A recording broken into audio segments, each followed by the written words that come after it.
বন্ধুরা, আজ তো ৩১শে ডিসেম্বর। বছর শেষ মানে শুধু ক্যালেন্ডারের একটি পাতা বদলানো নয়, এটা একটা হালকা নিঃশ্বাস নেওয়ার দিন। এই বছরটা আমাদের সবাইকে কিছু না কিছু দিয়েছে। হয়তো সব কিছু আমরা চাইনি, কিন্তু অনেক কিছু আমরা পেয়েছি অজান্তেই। কেউ নতুন করে হাসতে শিখেছে, কেউ আবার নিজের জন্য একটু সময় বের করতে পেরেছে।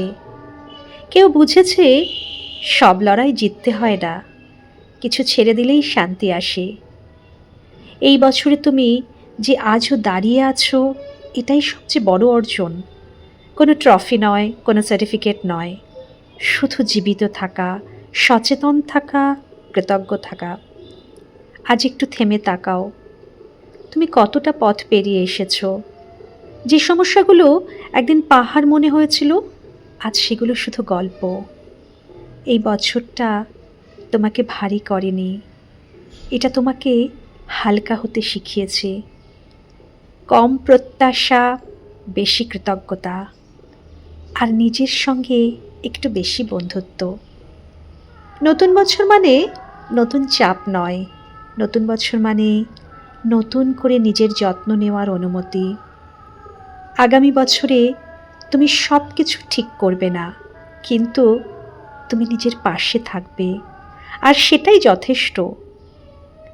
আজ রাতে আতশবাজি ফুটুক বা না ফুটুক, ভেতরে একটা ছোট্ট আলো জ্বালাও, যেটা বলবে জীবন ভালো, আমি ভালো, এবং আগামী দিনগুলো আরও সুন্দর হবে।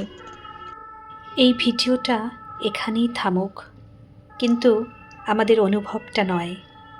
যারা শুরু থেকেই গল্পগাথার সঙ্গে আছেন, আর যারা মাঝপথে এসে যুক্ত হয়েছেন, আপনাদের প্রত্যেককে গল্পগাথার তরফ থেকে ধন্যবাদ।